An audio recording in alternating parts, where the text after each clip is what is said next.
What up, guys? It's Sean. Don't know if I've made this video before. If I have before, I'm sorry, but just figured it'd be one I'd throw up. It's you know, one I did a lot of thinking on to come to where I could make it.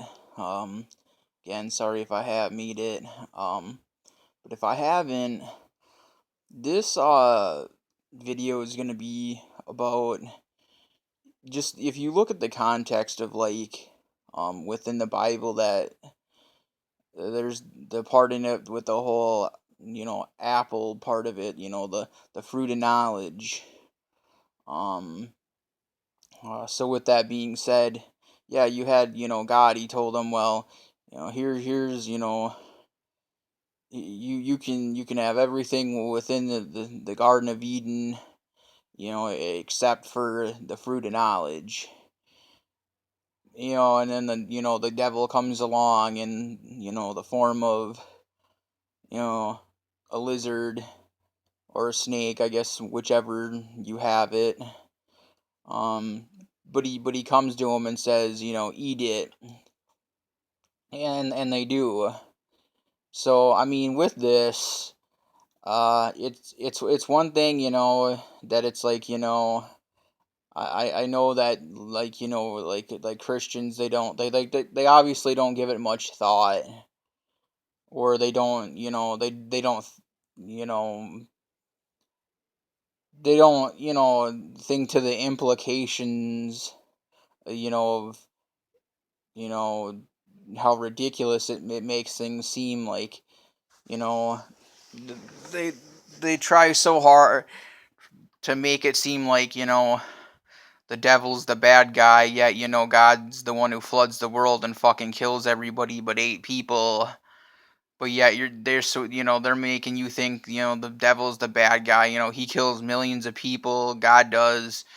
And I think that, I think people have found the count is that the devil only, kills 10, and then otherwise he's just sitting there, like, tempting you something. He's really not killing all that many people like God is. He's just tempting you something for your soul, which, I mean, really isn't even a provable thing anyways. And yeah, I know I've said, like, I think this is all bullshit anyways. But here's the thing, like, I just think I find it funny that it's like, you have, God, he's telling him not to eat the fruit of knowledge. So it's like, they say the devil's the bad guy, and yet, he tells them to eat it, and, and they become, they have some intelligence after eating the fruit of knowledge. Really, to me, what this really, like, signifies. And I mean, and of course, Christians aren't going to agree with this, because they're just sheep, and they're going to fucking think whatever good thing they can about fucking their religion anyways. They don't ever want to look at the bad of their religion. I mean, if you point out the bad things of the Bible to fucking, Christians, they just want to shrug it off, or they want to pay no attention to it. Or if they do acknowledge it, they're gonna do fucking, fucking, you know,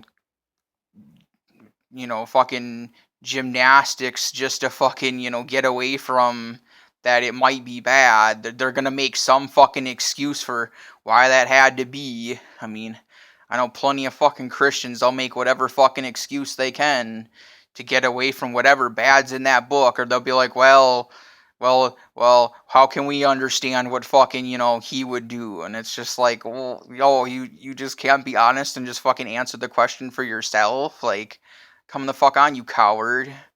I love how cowardly they are. Like, they can't ever, they get those, like, gotcha questions thrown at them, and they're like, oh fuck, what do I do? So I'll just, like, make the easiest answer and say, like, oh, well, how am I to know why he did what he did? He's fucking all knowing and all powerful, and yet there's so many contradictions, to make it seem, stupid, to why, if that is the really how he is, then why there's all these, like, mistakes and shit, and why, like, you know non-belief is growing so fast. I don't get it. But yeah, like if you really look at it, it makes it seem, it makes it seem like the God wanted fucking, Adam and Eve to be stupid, I mean, the devil's supposed to be the bad guy, but yet he tells them to eat the apple and they do, and they gain knowledge, and yet he's the bad guy. And I don't get this. He's the bad guy, and yet he helps them out, he shows them the light, so to say. You know, he makes it so that, they have a fucking brain in their head, because it seems like, before that, like, I mean, if they eat the tree of knowledge, like, who's to say their IQ level wasn't close to fucking retarded, before eating this fruit. I mean, speculation is that's about what it'd be. So it's like I love that they make the devil to be all the bad guy, yet he's the one that fucking gets them to eat it, and then it's like, and then there's this the whole part of like, God creates fucking hell, just this fucking, band fucking Lucifer too. It's like, well, if he was such a loving being, wouldn't he have fucking just forgiven him and, given him a second chance? Now, okay, now I know in the retrospect, like, okay, so he knows everything, but that goes against him in other times too, though, lots of times. So it's just like I just don't. It's just funny how, like, it seems like if you really look at it, it seems like God wanted fucking people to be fucking stupid and just to fucking ignorantly, dumbly follow him. And yet, I love how fucking like the devil's the fucking scapegoat. I mean, to me, honestly, it seems like if you study it right, like it seems like they got the bad guy and good guy roles, massively fucked up. Um, so yeah, I don't know. I mean, I'm sure people have noticed that. If you haven't noticed that, I mean, I hope I hope maybe that that's something that reverberates with you. Um, like I said, I don't know if I put this video out before. Um, if I haven't, I well, like I said, hope you get something out of it. Um, it's been Sean. Peace.